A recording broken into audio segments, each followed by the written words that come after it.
It's approaching 8 p.m, Friday the 5th of May 2023.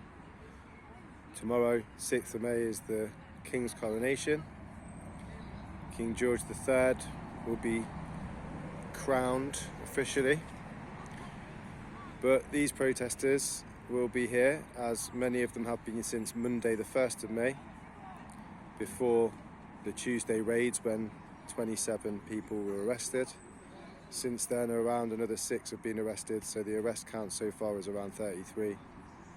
Tents were forcibly removed, property was criminally damaged, false allegations and accusations were cited as justification for arrests, but it hasn't stopped these people who have come from all over the country, some of them as far as Scotland, some of them as far as Somerset, to support the Palestine Action-led protests against this factory just here, which is UAV Tactical Systems, owned by a company called Elbit, in conjunction with another company whose name escapes recollection at the moment. But this is what the protesters arrived to find: that the police had set up a wall blocking the road so that they could blame the protesters for blocking the road, even though the protesters weren't blocking the road. And if the protesters had been blocking the road, their blue light policy would most likely have facilitated the passage of anybody who needed to get through. But unfortunately, because of what the police did, this road has now been closed since the protest began. As well as criminalising peaceful protesters, the police have also told them that they are not allowed to have those tarpaulins there and there up in the trees, because that would be considered a structure. And this is probably something to do with the PCSC bill and the terms used, the vague terms used in that. This is what happens when people do not stand up for their rights and refuse to accept the behaviour of a government who ignores what its citizens tell it. So, for anybody who would like to come and join us, as you can see, it's a peaceful atmosphere. We would prefer to be here than watching the celebration of the crowning of a king, which means very little to most of us. What does mean something to us is the taking of innocent lives and the persecution of those who've done nothing to deserve it by a company who makes an awful lot of money from the death and the suffering imposed upon Palestinian civilians. It's worth remembering that the weapons that are made here, the drones that are made here, are tested on Palestinian civilians, innocent people, before being sold to other countries to be used in war zones as and where the powers that be feel it's appropriate. And we would rather be here because we don't support that. If you, like us, don't really feel much of a connection to what's going on tomorrow on the television and in the newspapers and at whatever local drinking hole you might be nearest to or might usually prefer to attend, please feel free to come and join us. We're having a nice time. We're having a little discussion. We're not being harassed at the moment. The weather seems like it's holding out, and optimism is as high as it was on the first day.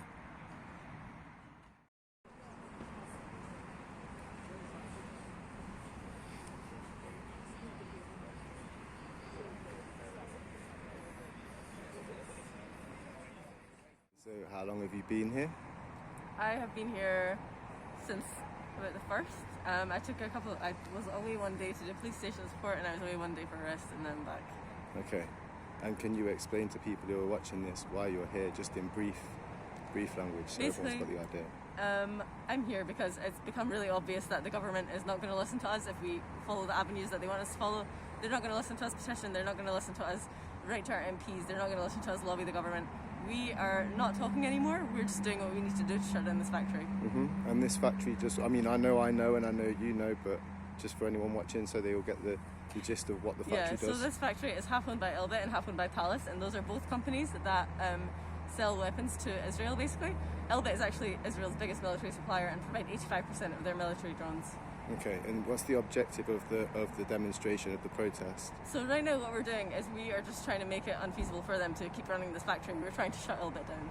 And can you make any comment about the behaviour of the protesters or the behaviour of the police? Is there anything you'd like to say about any of that? So the police have been absolutely awful, as police are. The police have been trying to make it very hard for us. The police, when it was raining last night and people were sleeping in the cold and getting really freezing, and obviously it was very difficult to sleep in the cold and in the rain, the police told us that if we put up tarps we would be arrested. When people started waking up in the night because they were too cold and waterlogged and they couldn't sleep, we attempted to put up a tarp again, just obviously to help the people around us, to make them a bit healthier, to make them a bit warmer. And the police came out and told us that if we did that we would be arrested. The police have been awful. They took all of our belongings. They are not treating us like human beings, as the police do. But the protesters have been so resilient, and the Leicester locals have been so helpful. When the police took all of our tents and all of our sleeping bags and told us that we couldn't put up any shelter, the Leicester locals bought tarps that we could put on the ground, carpets we could put on the ground, things that brought us sleeping bag, brought us air mattresses, brought us food, and they stay with us every day and they try and make it easier for us, and they have been, and it's made it so much easier for the protesters to be resilient. And obviously we know that our message is important and we know that they won't be able to silence us. Yeah, brilliant. Thank you very much. A couple more things, if you don't mind. So you said you were doing some reporting at the police stations, is that correct? No, I was doing a support basically for the people who had been arrested to wait outside the police stations for them to be released. Okay, so you've had contact with some of them? I have not had contact with them, no. I can give you brief updates from what I've heard about them if you want. If you wouldn't mind, that would be great, yeah. Yeah. So, basically, I think as of now it's been about 33 people arrested. 2 nights ago, I think it was, when I was doing police station support, it was about 26 people who had been arrested. Many of them were released in the middle of the night at 2 a.m, like 3 a.m, and they were released without their phones. They weren't giving their phone back, they weren't giving any belongings back, they weren't given jumpers. Some of them, as you might have seen on Palestine Action social media, were forced to sleep rough because they had no money, they had nothing, they had no contact and nowhere to go. Some of them were given bail conditions, let out at 2 a.m, given bail conditions. They had to leave Leicester or Leicestershire in 2 hours. And so obviously that was difficult, but luckily we all pulled together and managed to get that to happen for them so that we could do what we needed to do and support them. But yeah, the police obviously have been making it very hard for us, and they are trying to make it hard for us, and they're not trying to hide that they're doing that. It sounds like they're leaving people in a position where they're much more likely to be criminalised for peaceful protest, where... The police do not care about our right to protest, and they don't even pretend. Yeah, they want to criminalise us, they treat us like criminals even though what we're doing is legal. They have no respect for us and they have no respect for our right to protest. They are tools of the state. They're kicking and hitting because they're told to kick and hit. And do you have any more messages for people, any appeals? Are you going to be here for a while? Do we want people to come along and support, or can they do anything else to help? Yes, well obviously we want people to come along as much as we can and have a presence here. It's always helpful, to have more people here rather than less, because it makes us the police less able to intimidate us and to outnumber us and show us that they can do that. But yeah, having more people here is always good. We always want more people to come down here and to support as much as we can. And I will be here for as long as I can be as well. Okay, thank you ever so much. No problem.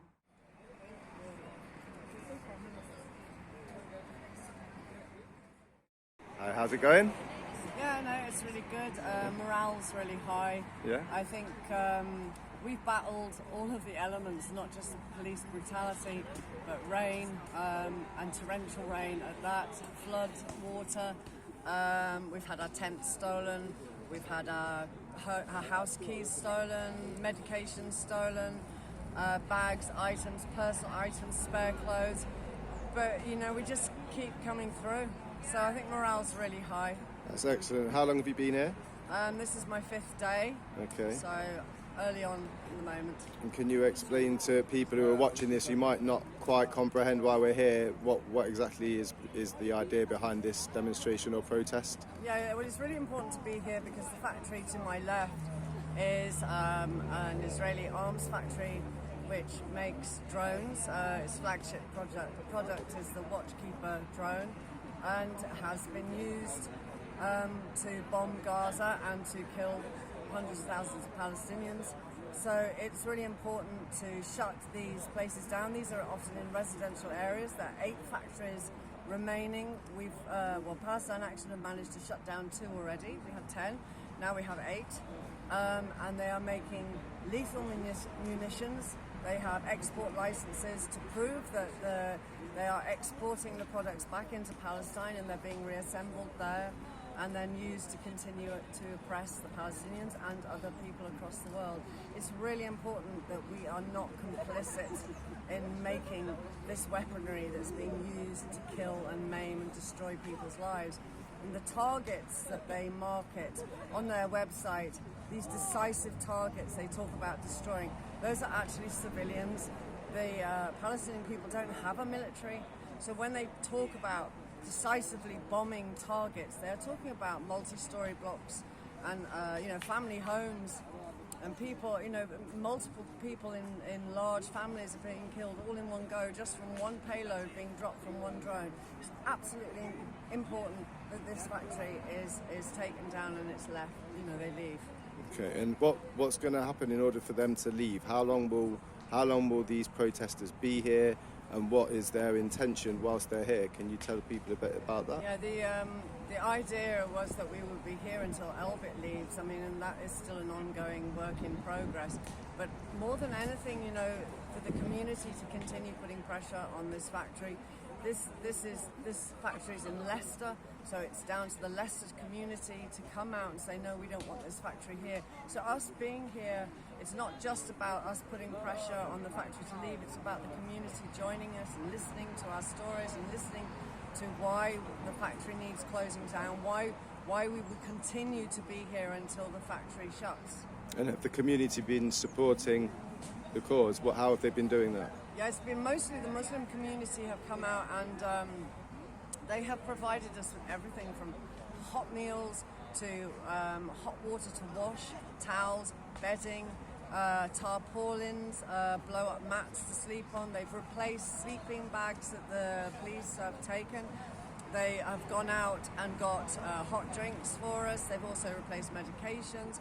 And in fact, they're on call. If there's anything we need, all we have to do is ring them, and they will bring stuff. They've got charger cables and everything you need, basically. Everything we need, but it's really difficult to thank them enough, because I think without their support, I don't know how we'd have survived.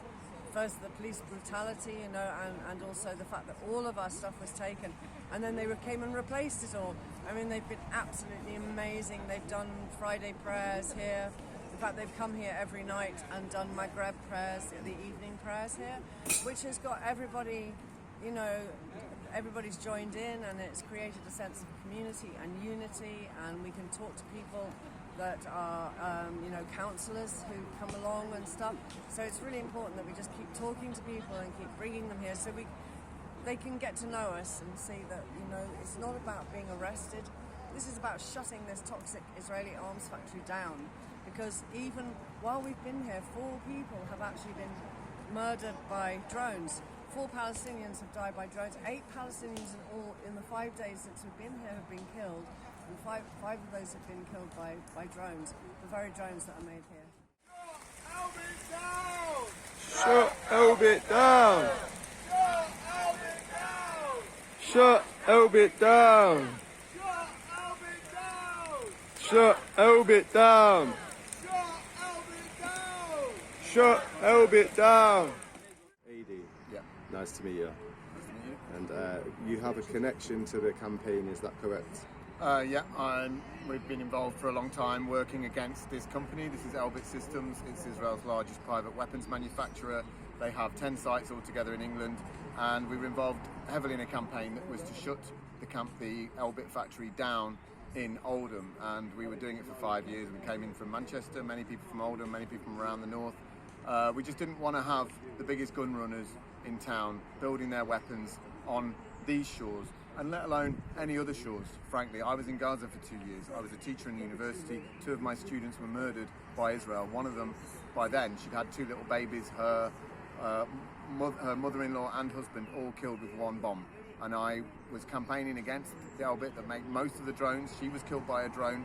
These drones are massacring people on the other side of the world, and I met the families of so many people that have been killed. I taught a family of 29 that lost 29 members of their extended family in 3 days by Israeli bombing. 29 members of their extended family were murdered in 3 days, the Samuni family. and I was going there, and there was young kids just taking me to teach them, and I didn't see a parent a lot of the time because their parents had been killed. They were bombed, rounded up, put in one house, and then they bombed that house. That's the story of Gaza, but there's the rest of Palestine that Israel has murdered a record number in the last 15 years. Just this last few months, 109 have already been killed so far this year in the West Bank, and that's occupied territory.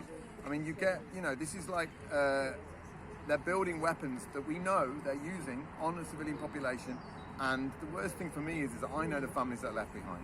We used to go to the grieving tents. I would go to the intensive care units in the hospitals in Gaza, where you had people coming in one by one, whether it's kids, elderly, whatever, from an Israeli bombing.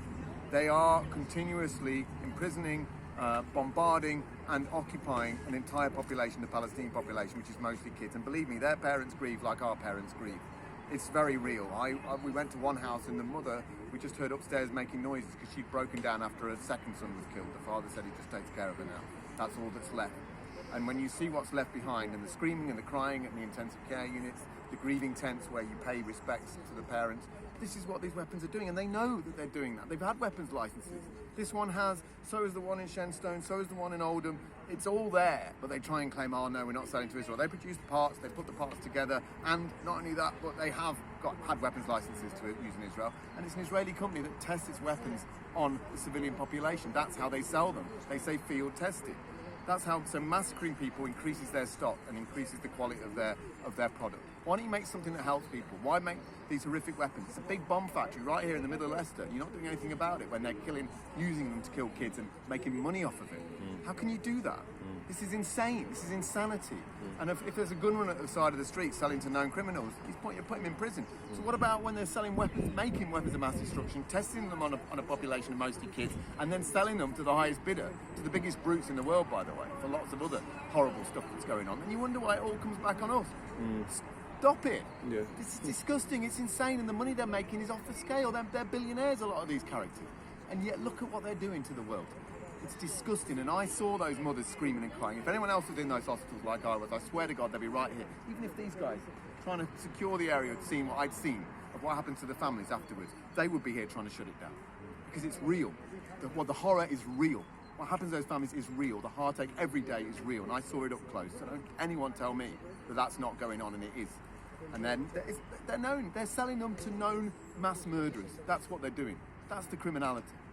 So we put a stop to it. And of course, when the government does nothing, people have always done something. And that's the bottom line. That's throughout history. They'll tell you otherwise, but no, it's never a gift from people in suits. It's always the people that have changed anything. Whether it's the weekend, workers' rights, women's rights, all of the other social security and welfare that we get has been worked for, because we had none of that. We just had kids working in the coal mines for 18 hours until we fought back. People have to unite and work together, because the government won't give you anything. They'll just start colluding with the worst arms dealers just to make a bit of extra money so they got their kids to eat and a bit of offshore money in Panama. This is what their life is. They've got about 4 houses in London, these characters have. They're not on our side. We need to fight all that nonsense and actually get a bit of justice in the world, and that's what we're trying to do here. So successful in shutting down the factory in Oldham and in the one in Shenstone? We shut down the one in Oldham, and that was after a 5-year campaign, and eventually it was made untenable. And yes, people did go in and smash those weapons up. It's the same way as rounding up weapons in Brazil when you want to stop criminality. People did. They took it upon themselves to say, you're not going to use those weapons, even if I just save one life. And they did it, and that was great, and there was local community support, and we shut it down in Oldham. So of course we're going to shut it down. They also shut down the office in London, the main Elbit office. Elbit owns UAV systems. This is the UAV tactical system. This is a subsidiary. It's a subsidiary in Oldham, and we shut it down. They're selling up, and that was a wonderful victory, and it shows that we can do it. It shows that people do care as well. Finally, people care about people getting bombed. Finally, and they understood what they're going through, and that's what's so important. And can you make any comments about what's been happening here over the last few days? The behaviour of the protesters, the behaviour of the police? Protesters have been absolutely fine. Protesters have been protesting. We've been taking action here because these are the criminals. Elbit are the criminals. The police were ridiculously aggressive 2 days ago. We know that's what they do. But they was disgusting. They were pushing everyone, punching people, pushing them off for doing here, which is a camp at an arms factory. And they took all the tents away. Now they've said that no one can have any tents or you get arrested. This is a protest camp at one of the worst arms companies in the whole world. It seems to me there's somebody who's clearly so well informed and passionate about this that you might have an opinion on And I'm not suggesting that we slander or say anything unpleasant about anyone, but about the fact that this is happening and will continue to happen during the course of the King's coronation. And this feels like this might be a place where people could be to make a difference, rather than sitting and watching a celebration that might not have any bearing on their lives, really. Well, if you look at the amount of people that are now affected by the cuts, and people are living in poverty, people are in massive debt, people are going to food banks at record levels, and then we spend, what, 4.5 million, is it, something like that, on a coronation? No one is directly affected by that. Everybody is sinking into poverty. And then you see the police presence here, the amount of investment in the police to protect a known arms, the worst arms dealer in the world. And actually Israel is an apartheid state according to Amnesty International now. Yes. It's a crime against humanity what they're doing to the Palestinians. It's the longest running military occupation in modern history. And all the police there, they're working for Israel here. And they get it, and loads of money's being invested in that to protect from the worst bomb factories and weapons companies. This is a drone factory. This is disgusting. Of course it's disgusting. The money is obscene they're spending on a coronation when people are destitute in England, and the poverty is growing up in England, and people haven't got even enough food. People are going hungry. People are getting pneumonia. Young kids are. They're not eating. Kids aren't. They're embarrassed to ask their mum. That's the story in England, not that we should be spending 4.5 million to protect for a coronation. Yeah, to distract everyone. Of course, Yeah. and then the same is true for here. Spending all this money on the cops here to protect these weapons companies, and the weapons. People don't see the end result of those weapons. Where is the final footprint of those weapons? The house that's been destroyed, the screaming mother outside, someone going through the rubble trying to find a picture of their husband. That is the end result of these. And now you're spending millions on a coronation when people are destitute in England, and you're spending millions on police to protect these weapons companies, when all that money could be invested in people's health and community and youth, all that stuff, and to alleviate just some of the problems with all the cuts that they've done to social services and all the other things that they're trying to do to squeeze this country to the ground, while a load of guys in suits get to live very happily at the top and very luxuriously indeed. That's disgraceful, in my opinion. So one final one then, sorry to keep you for so long, but is there a message you'd like to send to people who empathise with what's being said here and the sentiments that we're expressing? My message to people out there is that you can do something. We closed down an enormous weapons company in Oldham we knew was making weapons for known bombers and terrorists, the Israeli government, and the killing of Palestinian people. If you want to take action about anything, you can do it. And if you just get enough people together and work enough together with other people, encourage people, you can do it. And it's the only way change has ever happened. And it feels good because you're actually doing something about what we all know is a problem and what we're all sick of. So you can get out, you can do something. And that's exactly what everybody here is doing. People are going through rain or shine to say, we're not accepting a massive bomb factory, one of the worst drone companies in the world here, developing their weapons on a civilian population, the population of mostly kids in Palestine. We're not going to accept it. Take action. Come to here. If you want to make a starting point, come here and be with people that are actually selfless, that are doing something for others, because these money-making murder machines here are just purely only interested in the dollar for death. And we've come to stop it. And that's a good thing, and you can do it too. And everybody, I'd say, come to UAV Tactical Systems in Leicester, Meridian East, just off the main road there. It's actually a great bunch of people taking action in order to stop these weapons being built, and that goes for anything. But if you want to protest against all the other inequalities that we've got in this country and all the cuts that have taken place to services, to healthcare, PTSD to transport, bill, any of it, yeah. education, then you can do something about it. But it involves sometimes a little bit of self-sacrifice. But I'll tell you what I would say is when you do it, you feel a lot more connected and you feel a lot more like you can actually do something about this. Because you get worse, you get headaches when you feel totally disempowered. Yes. But they're trying to make us disempowered. They're trying to get in our heads we can't do anything. You can do something. Believe me, we shut down a whole big weapons company in Oldham after 5 years. And that is a big deal. And it just took a lot of normal people coming together. So you can do it too. Come to the camp here, come to the siege, and you'll learn all about it. Brilliant. Thank you so much for your time.